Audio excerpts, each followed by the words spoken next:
My name is Chris Carosi from City Lights Booksellers and Publishers in San Francisco. And on behalf of City Lights and Carmichael's Bookstore in Louisville, I'd like to welcome you to the fourth installment in our series about anti-fascist movements and street-level organizing.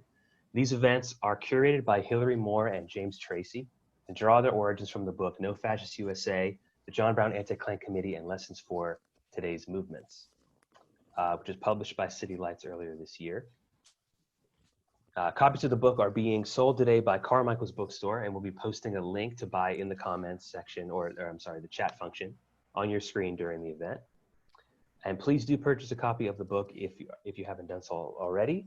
You can help out a really awesome bookstore in Carmichael's that is definitely feeling the pinch during COVID times. You also be helping out City Lights Publishing and these authors as well. Each book purchase makes a huge difference, so thank you in advance for your support. Today's event is co-sponsored by Louisville Showing Up for Racial Justice, or SURJ, SURJ. And SURJ is a national network of groups and individuals working to undermine white supremacy and to work for racial justice. Through community organizing, mobilizing, and education, SURJ moves white people to act as part of a multiracial majority for justice with passion and accountability.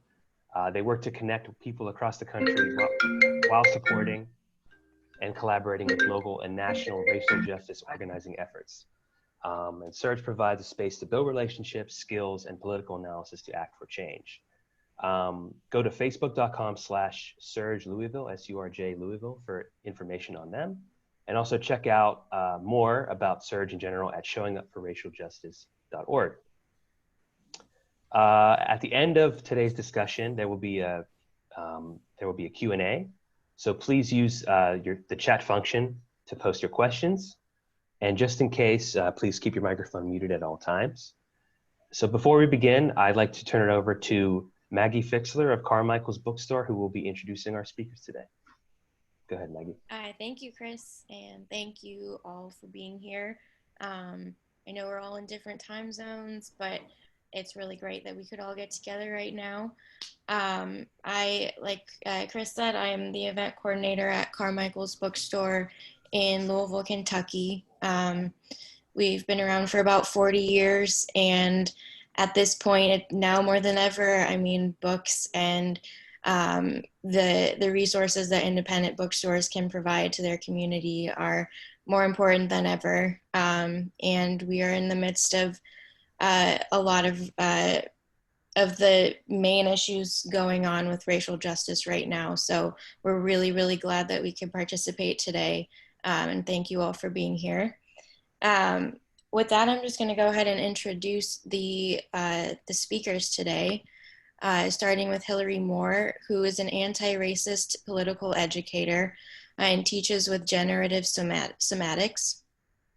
She works on the leadership team of Showing Up for Racial Justice and is the co-author of No Fascist USA, the John Brown Anti-Klan Committee, and Lessons for Today's Movements, and Organizing Cools the Planet, Tools and Reflections to Navigate the Climate Crisis. Her newest book is Burning Earth, Changing Europe, How the Racist Right Exploits the Climate Crisis and What We Can Do About It.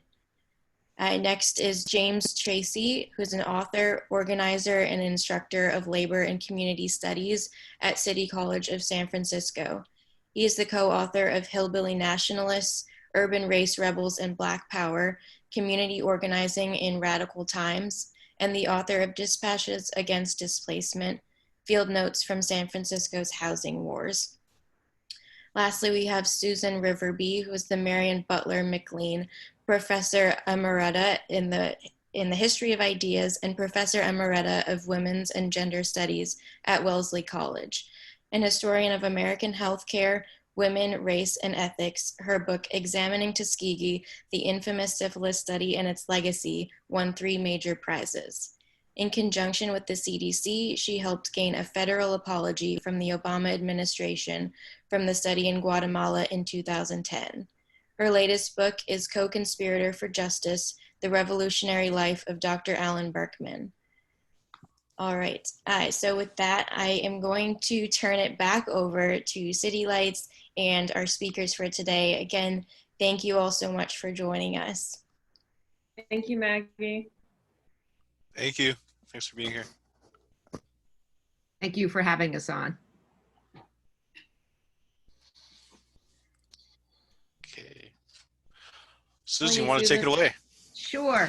So I'm going to start with questions for Hilary and James. So their book called No Fascist USA focuses on the rise and fall of an organization called the John Brown Anti-Klan Committee, which operated in the late 1970s through the early 1990s. So let's start with the who, what, where, when, how. Who were they and why are they important for us now?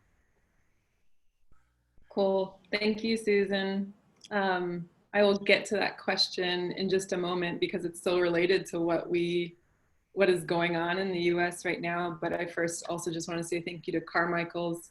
We want to send some extra love to people making room for progressive conversations, anti-racist conversations, especially in Louisville. And I just want to let all the folks know, I think some folks are from Louisville who are on this call, some are not. But just to remind us all that one of the core demands for the mayor to fire the police that killed Breonna Taylor has still not been met. And so I want to send a link in the chat, especially for folks in Louisville, and especially white women, to sign on to a letter called Listen to Black Women, and applying pressure to the mayor as the general attorney is about to make a decision around what happens to the police that killed Breonna Taylor. So just so you all know, there's a link in the chat. People can look at that, support that, get folks, if you live in Louisville, circulate that. If you know people in Louisville, you know, have a chat with your friends who are there. So that is first and foremost. And then back to the John Brown Anti-Klan Committee. Absolutely, so many things to say. It was an anti-racist, anti-fascist, and anti-imperialist organization that started in 1977. And, you know, it's a history book. I am not a historian. I learned the skills of becoming a historian kind of in the writing process, but there's two big important pieces that feel like are one of the contexts for the organization to come into being. And then James and I can talk a bit about more of those details. But the first one was that in the mid to late 70s, there was a rise in the Ku Klux Klan membership, persona, redoing, presence, visibility, and also other Klan-like groups. They were organizing in public, remaking their image, and enacting a strategy that they called Up South. So in New England, in northern cities, kind of remaking themselves and working with small towns. So that was one context piece that was happening. And another one was just the aftermath, right, of the height of the FBI's COINTEL program, which surveilled key leaders in all kinds of movements, but came down particularly hard, like infiltration, harassment, inciting divisions, and murder in Black liberation movements for self-determination, even though there was wide surveillance across movements. So it's the relationship between these two things, which is like state repression and racist vigilante violence, among others, that was the catalyst for the John Brown Anti-Klan Committee. Sorry for the sirens going on in the background, but it was a chapter-based organization, started in '77, went to around 1992, although there's a handful of folks absolutely still carrying on the spirit of the John Brown Anti-Klan Committee and taking action. At its height, it had 12 chapters in different cities, and mostly in cities that were already had organizations that were organized around self-determination struggles. And so in that way, it was kind of a different take on what anti-Klan work, what anti-white supremacist work, kind of more confrontation work was looking like at that time. Because this was also a time period of the anti-Klan movement where lots of groups were challenging white supremacists. I think the last thing I'll say before I hand it over to James, if any nerdy person already has the book and you want to open it up to a particular page, I would recommend opening up to page 53. You know, this first chapter is a lot of kind of describing the context for the John Brown Anti-Klan Committee, but I really appreciate Laura Whitehorn's quote around what they were trying to do. And she says, on page 53, our main strategy was to bring white people in contact with the Black Revolution and allow them to be changed by it in the way that we had. And I think that that's really pertinent, and how they did that over time changed, but that was one of the key pieces that really stuck with me that still feels relevant today, right? Of how much ground, how much more becomes politically possible when liberation struggles, particularly Black liberation struggles, have massive gains, and what is to be gained with more white folks kind of aligning with that, supporting that. James, what you got? I think you answered that question perfectly. Why don't we ask Susan? But Susan, what's your book about? It's one of the best books that it's actually really one of the best. I'm not a big biography fan. I oftentimes find biographies completely lacking in every single kind of way. This book is a wonderful exception. Can you tell us a little bit about it? Okay, so I feel like I'm in kindergarten here. This is my show and tell. This is what I did, not during the summer, but, you know, for years, really. And it answers, I think, so if you want to think about a quote, I was thinking about, and now, of course, I have to find it. So Alicia Garza, one of the co-founders of Black Lives Matter, I found this sentence from her, which I think sums up the book in some ways. She says, "The thing I don't like about the word ally is that it is so wrought with guilt and shame and grief that it prevents people from doing what they ought to do. Co-conspiracy is about what we do in action, not just in language." So this book is about someone who took that idea, before she obviously articulated it in the modern period, very seriously. So this was a physician who grew up in a small town in upstate New York, was not from a political family, went to Cornell during the height of the civil rights movement and the anti-war movement, and was president of his fraternity and playing football.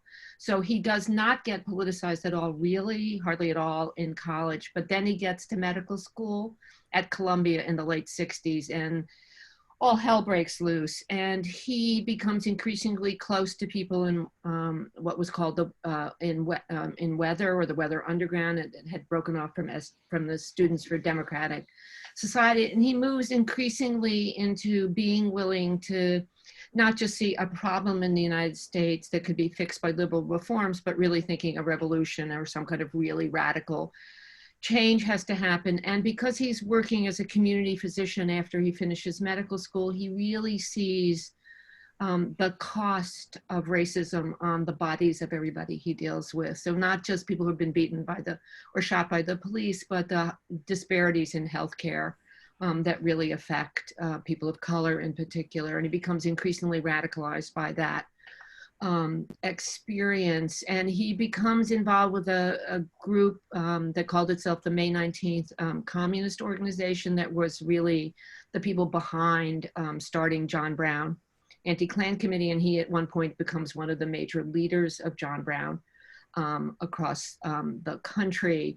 And he's very involved in anti-racist work and in protecting people. And then as there is movement to be closer to some of the Black liberation work, there is what a group called the Black Liberation Army calls an expropriation, but what the police call a robbery. And unfortunately, during that robbery, 2 policemen and a Brinks guard of the armed truck they were trying to take over were killed. And Alan Berkman, this physician, provides medical care and then refuses to rat the person he helped out to the police. And he eventually goes underground. He becomes a bomber with a group of other people trying to stop US imperialism and racism. Eventually everybody gets caught. People go to jail for fairly long periods of time.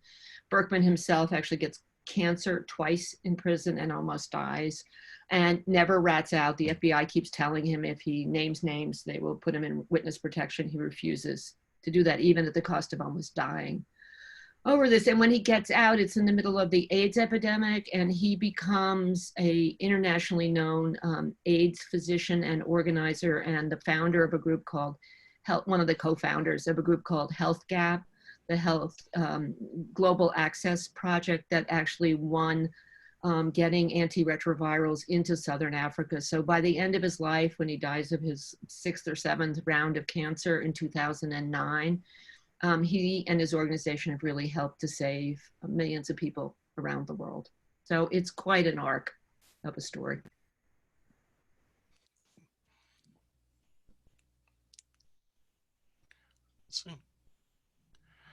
All right. So do you want me to ask you a question back? Go for it. Yeah, there's a leapfrog. Okay, so one of the questions about the group that Alan's part of and of John Brown is, what does it really mean to be these small organizations tightly tied in with pretty radical and revolutionary, Black organizations? So what would you say were sort of the major tactics or things that John Brown tried to do, this organization, the John Brown Anti-Klan Committee tried to do? And do you think that there was a kind of pressure to have a correct line that might have limited what they were able to do or expanded it? So I was just curious what you thought and what your research showed you. Definitely, yeah. What our research showed in like interviews, newspapers, FBI records were one aspect of it. Also just getting to read a lot of what was being written at that time. A lot of that lives in Freedom Archives and other kinds of resources. So getting to see firsthand what was being said or exchanged at that time. One of the things that I appreciate about this work is just seeing the organization start in a set of conditions and then shift and change over time as the political moment shifted and as as the principles were remaining the same, but the questions and the tactics and the how was shifting over time. I think one example of that is there's a story in the beginning, I think in the first chapter or so, that talks about like trying to reach poor and working class white folks, knowing that poor and working class white folks have a different relationship to challenging white supremacy, and doing some tabling at a grocery store and trying to have a conversation with a mom with a few kids. And as she's leaving the grocery store, kind of talking to her about, in maybe a more like polemic kind of way, of like why supporting Black liberation is super needed, and having that conversation just go really not well. And knowing that there's like different kinds of skills that they were working with, right? Like they were trying to move into like more organizing practices and bringing in more white people. They absolutely knew that we need masses of white people to take an anti-racist stand. And then over time, really finding where their niche was, or how to move the conversation into that the Klan wasn't just fringe, that it wasn't easy to just ignore, or it's actually dangerous to quarantine or make something, keep them on the fringes, because that actually doesn't represent like the Klan being a symbol or an aspect of, dominant white sentiment and the anti-racist will in the country. And some of their tactics shifted more into then later on at different chapters doing coalition work with other organizations who had similar politics, but also later on to working with lawyers, the NAACP, working with other community groups, faith groups, church groups, like in Chicago. James can talk a lot more about that. And so what I appreciate about the organization is just like the form and the how shifting over time. And I think there's something quite important to learn in there, in being responsive, that today's movements, today's organizations could take a lot of lessons from. I think we've lost James for a moment. So I just wanted to say that one of the things I think that your book does, and I think is really interesting, if you think about what just happened in Kenosha, for example, that it really helps us think about what it means to have those ideas about white supremacy be so embedded that the police support it. That one of the big things that John Brown said, look, this isn't just the crazy people in the South with the white hoods on, this has come north. This is in the prisons, and it starts by people realizing that these guys are in the prisons as prison guards and educators in the northern prisons in New York State, for example. So this, I think what we can see is the way in which support through the often seems hidden, but in fact becomes much more visible at certain moments in time. And they much earlier than a lot of us were aware of, realized how serious the push from the right was happening in the 70s. Remember, this starts even before Reagan's elected in 1980. So I think that's really interesting. Yeah. So, James, anything you want to say to that? did we get him back? I see him. Oh, good. Maybe not. Yeah. I'm back. Okay. Yeah, the only thing I would can you hear me? Yes. Oh, Whoops. one of the things I really took from this research is just the are we out? I can hear you, but we can't see you.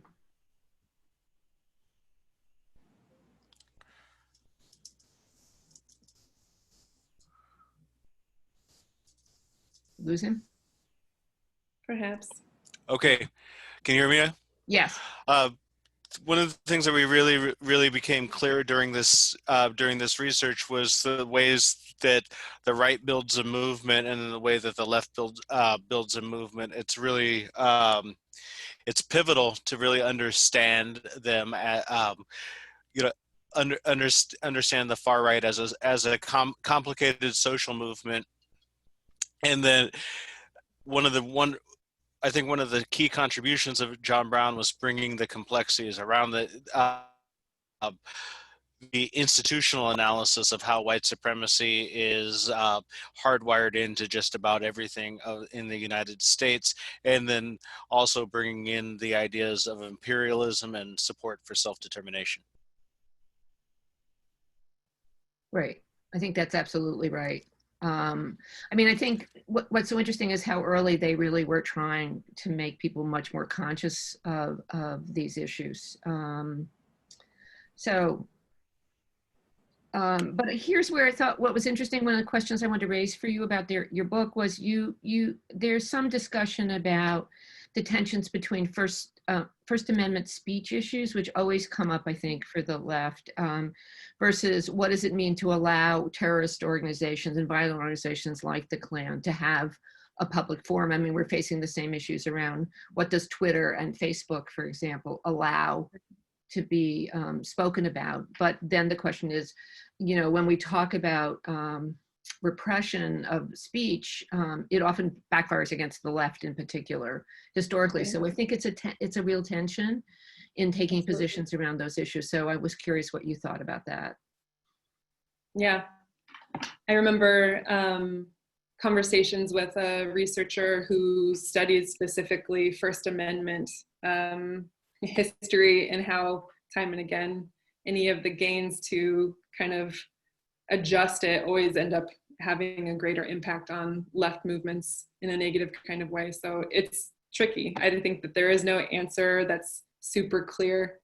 I think what the book shows, or what we tried to pull out, at least in this history, is the act of no platforming. So having a louder voice, right? Having larger masses, having a louder voice, that kind of, I remember Trella Laughlin talked a lot about the chapter in Austin and the work they did in Houston. It was like, even if there was a Klan protest or a gathering, and maybe there was only 12 of them, 12 of the Klan, and maybe like 4 or 5 of the John Brown anti-Klan committee members, it was at least important to have some visibility of a white presence that was anti-racist. And so even if it wasn't like totally pushing them out, taking away the microphone, even if that was a desire or one of the options, it was at least like trying to have another kind of presence there and another kind of way to be white and what an anti-racist organization can look like. And hopefully that's way more compelling and more people want to join that. Right. And that was one piece. And then I think another one is just that it tends to be more successful when there are gatherings that are quite public, which, the far right has shifted in their tactics and approaches. It's not necessarily about many huge demonstrations as it was in previous time, but more underground or more cell-based. which makes it tricky, but having a anti-racist majority, whether that's online or in the streets or just a public presence that says like, that's actually not what we stand for. And we have demands around that. Mm-hmm. Did we lose James still? Yeah. So James is gone again. Hilary, do you want to ask me Here something? he is. Do you want Say to it again? Do you want to ask me something? I would love to. Okay. I would love to. Thank you. I mean, one thing I really appreciated, I really loved your book. I read it in like 2 days. I couldn't put it down. And I finished the book and I didn't want to, you know, when you slow down towards the end and you like kind of make the end come slowly. But I did appreciate what you said in the afterword of like, that this book was quite difficult to write. And I was just wondering if you could tell us about your experience about writing movement history, but then also the multiple roles that you played of like, you know, that you knew Alan for a portion of your life and that you also lived this exact history that you were part of and were writing, but from a different position. And then also that you have become an expert on his life. You know, you have an archive in your house about Alan Berkman. Right. So, so as Hilary said, so I grew up with him in this white working class town in upstate New York. And then we were at Cornell together and I got completely politicized while I was there. And I was organizing draft card burning in 1967 while Alan was president of his frat. So if you had asked us in 1967, which one of us would have ended up in prison, he was the last person I could imagine that would happen to. And when he went to prison and he was involved in all the bombing and stuff, I actually, you know, we didn't really see each other. We had a sort of split in the 70s over the use of violence, which I opposed, and we just didn't see each other. So I knew him as a boy and as an adolescent, but not as an adult man, really. I only saw him maybe 2 or 3 times. Really after we left college. And so, you know, I didn't know him. I mean, I was an activist in various other things, but I was in different groups than he was. But so coming to the book was really hard. I mean, at least I hadn't been in the same fight, so it didn't mean I like had a position about certain kinds of things. That made it easier. I'm trained as a historian. I have a sense of how to do some kind of balancing. I spent a lot of time trying to figure out where my voice should be in the book and where it shouldn't be, because I don't think people should write books on the bodies of somebody else. If you want to write a biography about your own life or autobiography, then you should do that, but you shouldn't use somebody else's life to make your own political points. And I really wanted to try to understand him and what had happened. And I was lucky enough that he left behind both enormous amounts of the letters he'd written during prison that he collected back from people, but also that his friends and colleagues were willing to talk to me. But it was still really hard to write. The prison visits that I did were really difficult to do. I literally got sick after every time. I got diarrhea absolutely every time after I went to a prison visit because it was so distressing. And you know, it just was really hard because there were points in which I knew what was going to happen. And I wanted to say to him, don't make that decision. Please don't do that. I know where this is going to go. And so, you know, it was just a really difficult, you know, to write this and to find, you know, to think about his life and then to really try to understand what drew him into doing it and how you make certain kinds of decisions at different moments, even if you're not sure whether it's right or not, but you do it because it's politically, because you're very principled and because that's the right thing to do, even if it's going to be incredibly dangerous for you. So I just found writing this very, very emotionally more difficult than anything else. And I've written a number of books and this was the hardest, I think, for that reason. Mm-hmm. I mean, related to that, could you say a bit more? Because I appreciated, there was times in the book where like you kind of paint transparently, right? Like these are different decision-making points that these folks took, that these folks took, that these folks took, and this is like your assessment of what the different options were. Right. And I appreciated that as a young person, making similar or related kinds of decisions, right? About like, okay, so how do you make these kinds of complicated decisions based on your life, based on your organization, based on political context, that moment? And Right. since you've watched your friends from the New Left express their politics in many different ways, what would you want to tell like young, or what would you hope that like folks who are newer in this kind of decision-making process, or people who are energized by today's movements, like what would you want them to take from your book around that? So I think there are basically, I think, two things. I wrote one sentence that I thought was really right about Alan, which was that he was very good at being a revolutionary, not so good at leading the revolution. That is, I think, and this is where my probably anti-Leninism comes, but I think that the limitations of very small group politics means that you get so caught up inside what's going on in your own group that you can't see what's going on outside. And so you just miss the cues of what's going on in larger movements. And so I think there are real problems with sort of very small, bordering on sectarian, sort of just inside each other's spaces. And I think why he was so successful with Health Gap was that he was part of this larger group of people.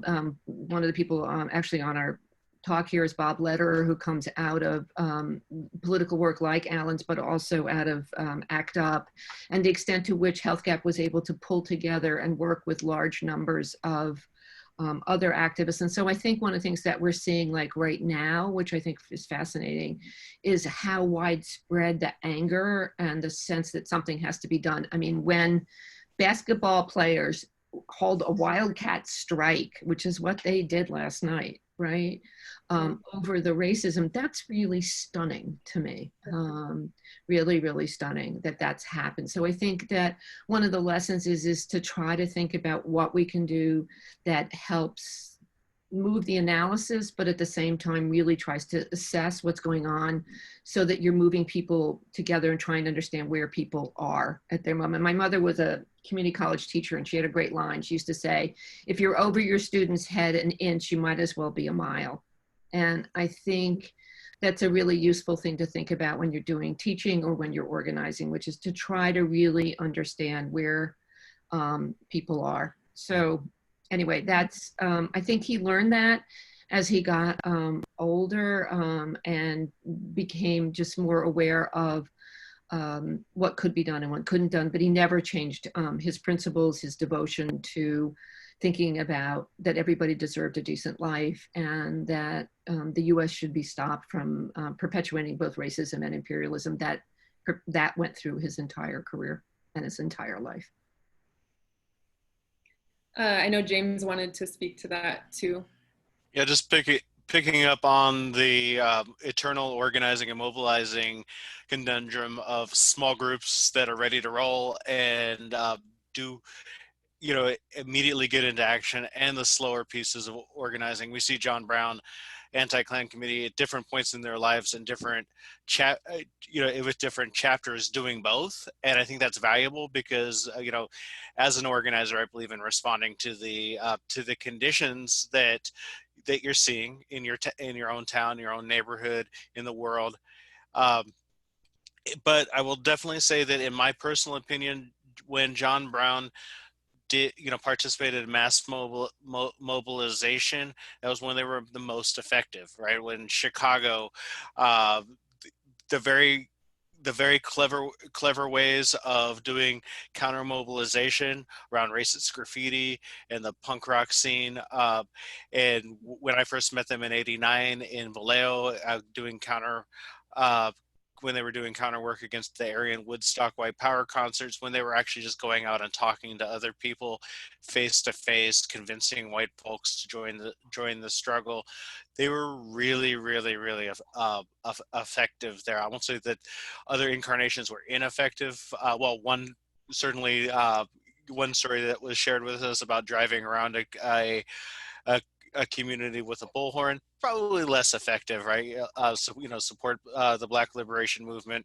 It's really hard to convince people when you're driving by them. But when you see the John Brown Anti-Klan Committee, just doing the good old fashioned street corner organizing and going out and talking with people and knocking on doors, especially in Chicago, selling their newspapers. I'm actually that's one of the things that you can really salvage from the old left is like standing on a corner and talking with other people and proposing stuff is something that's really valuable. So I definitely I was definitely moved by those successes quite a bit. Susan, can I ask you another question? Sure. Cool. I mean, given what is happening right now in the states around racist vigilante violence and state repression, and I think both of our books talk about how those conditions kind of set the tone for then what these particular white folks were considering and what the actions they were taking. I was wondering, in terms of racist backlash and political repression, especially given what's going on right now, what particular themes feel important for anybody relatively new to the reality of state repression?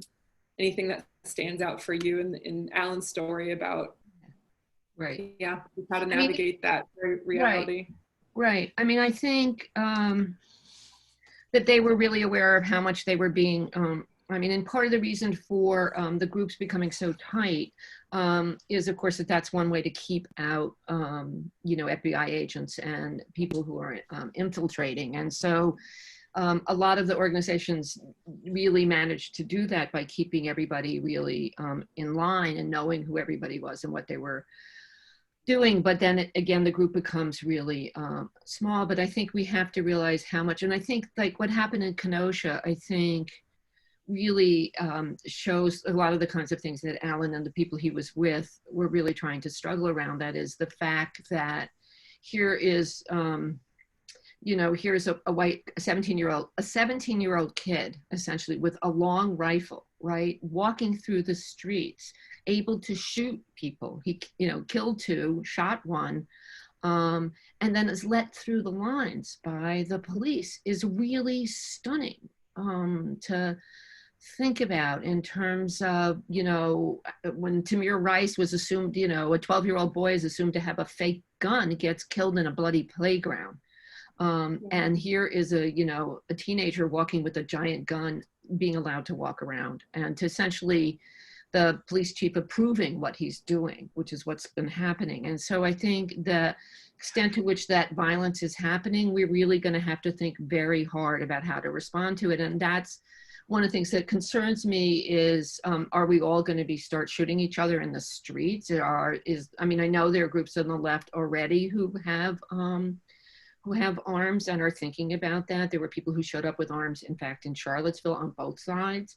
So I think it's worth really worrying at this moment about, can we build a mass movement if we're going to be shooting at each other in the streets? And how do we counter that? And how do we name that? How do we call out the police and why we need the reform of the police and of the government itself before we end up having a civil war of our own right now? And that's what scares me. Mm-hmm.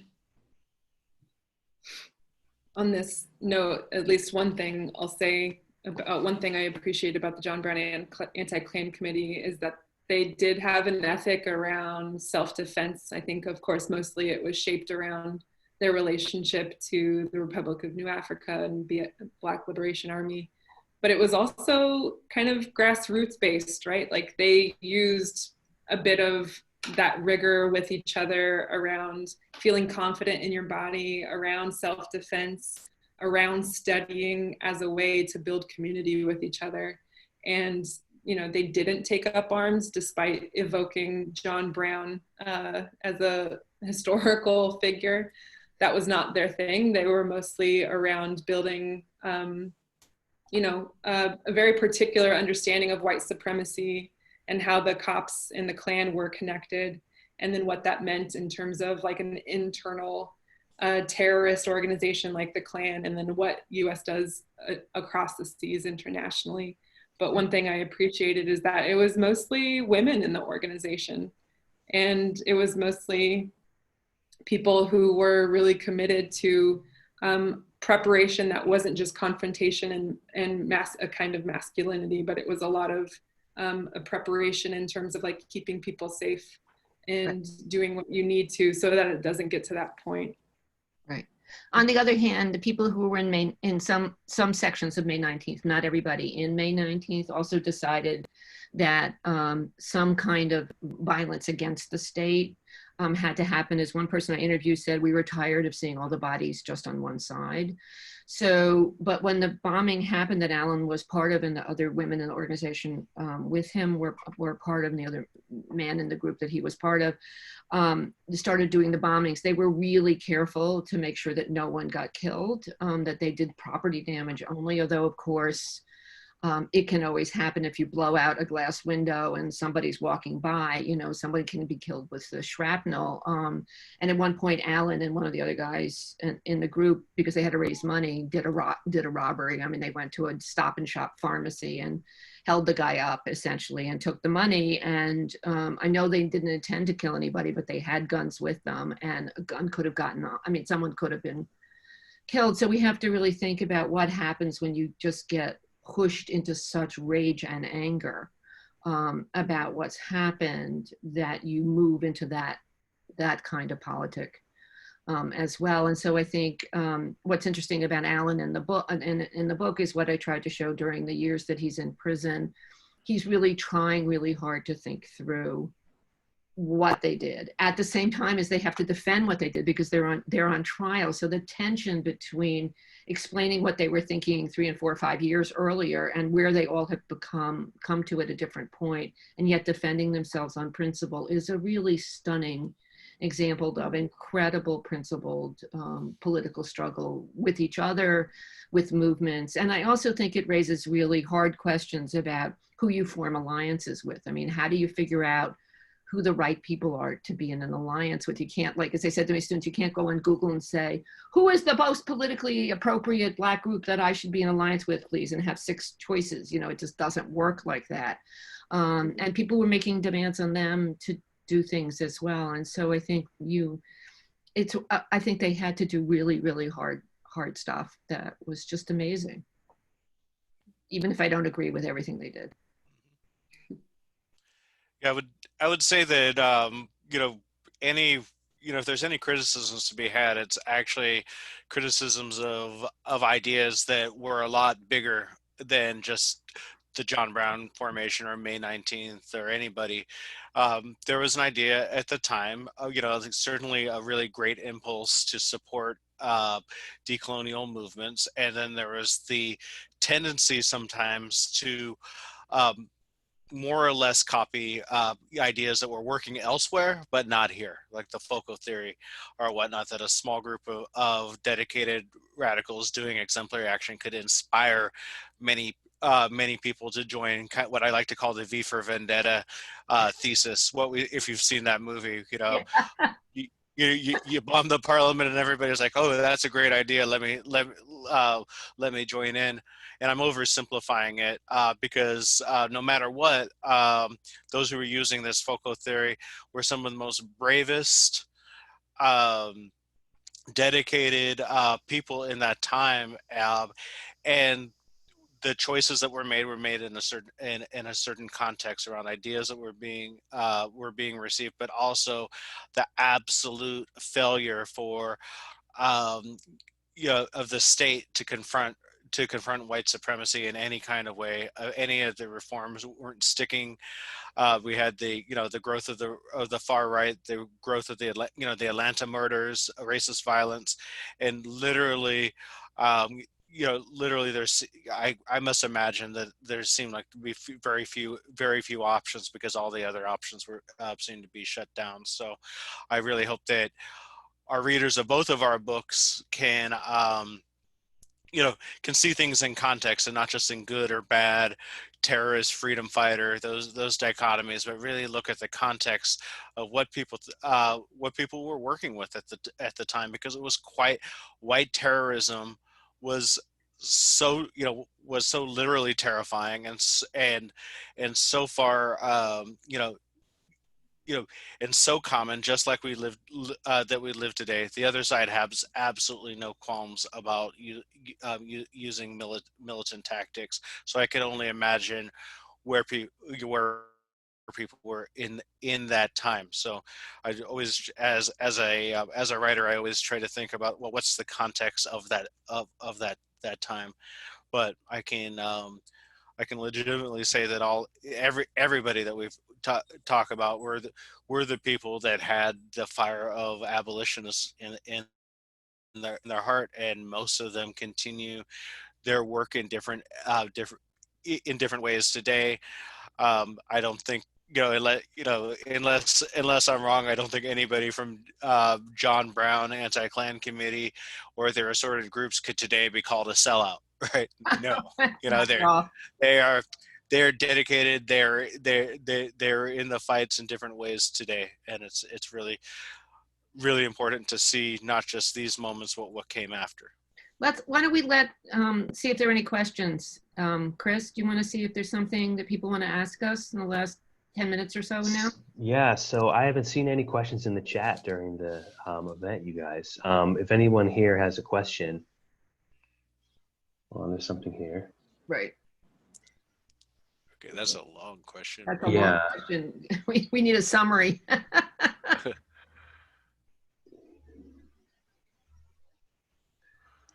So maybe we can, maybe we could turn that question around. What will you do to turn it back and drive it out? Let's reframe that question. What do we see as some effective or possibly effective or hopeful trends in the fight? There's no bad answers because we're all trying to figure this out. Right. I'll start. Building like Pop Mob in the organization in Portland that builds multiple ways for people to fight back and to participate in anti-fascist mobilization. I think that is a fantastic and way to try to build a movement. Right. And I think at the moment, honestly, I think even the people who are just, sending postcards to get people to register, I mean, at the moment, I feel like the simplest things of trying to at least get the Trump administration out in November is really very reformist, but really absolutely critical right now. And I think it has to happen. And I think there will be a real uproar over what happened in Kenosha. And I think it's just becoming more and more visible to more people about what actually goes on. And I think that these two books help people think about how a different, an earlier generation really saw the same things and couldn't at that point build a mass movement. But I think we're seeing a very different moment. And even in all of this horror that's happening and keeps happening, I have really been impressed by the number of people across the spectrum who are beginning to say, oh my God, this really, really, this can't go on. This just can't go on. Can I call on someone in Louisville who's doing base building work, who's doing work around justice for Breonna Taylor, kind of building an anti-racist majority? Anybody online who wants to speak to that? I know a few folks are from Louisville on the call, but since we are doing this with Carmichael's and really wanting to support Carmichael's, I thought maybe speaking to the local context would be helpful.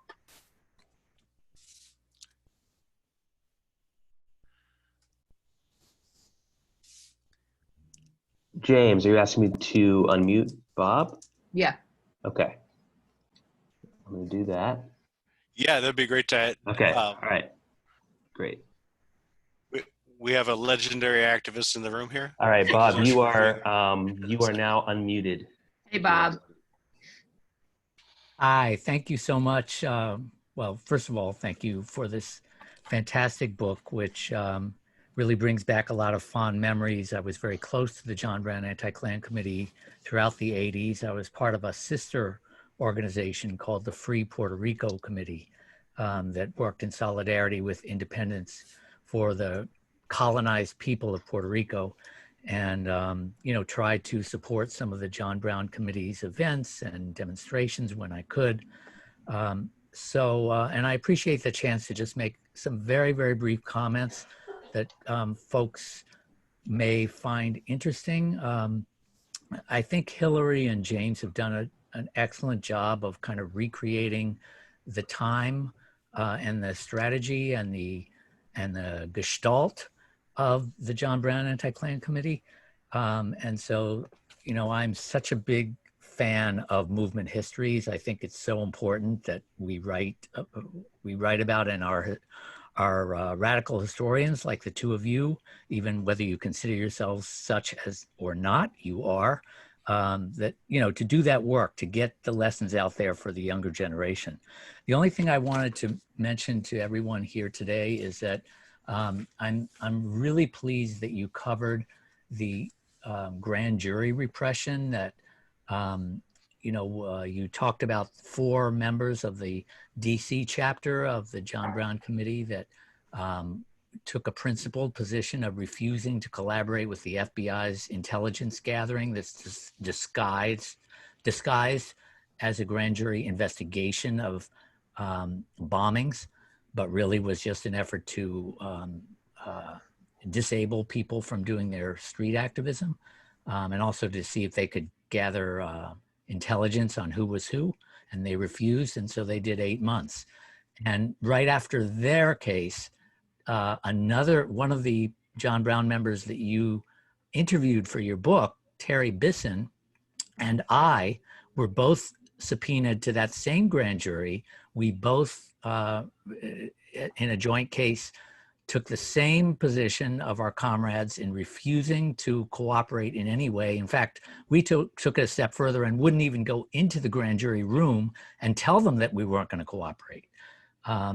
We just told the judge, there's no way, you know, essentially put us in jail right now, which after a short delay they did. And we only had to serve 3 months because the grand jury was expiring, and you can only be held while the grand jury is sitting. But I just think it's an important lesson, and I'm so glad it's in your book, that we're seeing the renewal of grand jury attacks right now against Black Lives Matter. And just as we saw after the Standing Rock resistance 4 years ago, this is a perennial tool of repression. And the important thing for everyone on this call and all of your friends is that if you're ever confronted with a police visit asking you for a few simple questions, you're not in any trouble. Just help us clear up some matters, much less a more serious subpoena to speak in front of a grand jury. Always refuse. You have at least one right that still exists, no matter how repressive this country is becoming, is that you are not required to speak to the police or to a grand jury, and that you will be protecting all the people that you respect in movements for change by not saying a word. So I just want to end it on that note and see if Hilary and James wanted to add anything about the grand jury and, you know, why you chose to put that in the book, you know, and not only mention it briefly, but to actually have a quote from the open letter that hundreds of progressives published publicly, saying this very similar to what I just said.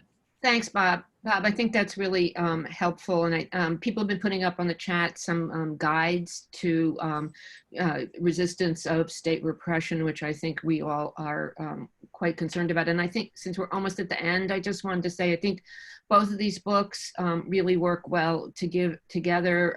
You know, James and Hilary's book is more of a kind of movement history. Mine sort of traces one person's life through all of it as a kind of narrative of possibility and choices made and not made at certain moments in time. And we hope that you'll read both of them and find them useful in the political work that we all need to be doing going forward. So I wanted to thank you for the time that you took out of your day to listen to us. I appreciate it.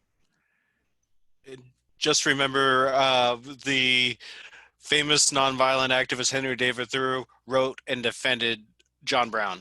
famous essay. So stand up for each other, no matter what the political differences are, because at the end, the very nonviolent Berrigan family was in the same prison with Linda Evans and other militants. So in the end, it really doesn't matter if you're fighting for justice. There's a risk involved, and we have to learn how to have our strategic, tactical, and ethical debates outside of the eyes of the state. Absolutely. Thank Okay. you. Yeah. So I'd like to thank all of you guys for joining us today. Thank you so much, James, Hilary, and Susan, for that great discussion. Thank you to Carmichael's Bookstore for co-hosting. Thank you to the Louisville Surge for co-sponsoring.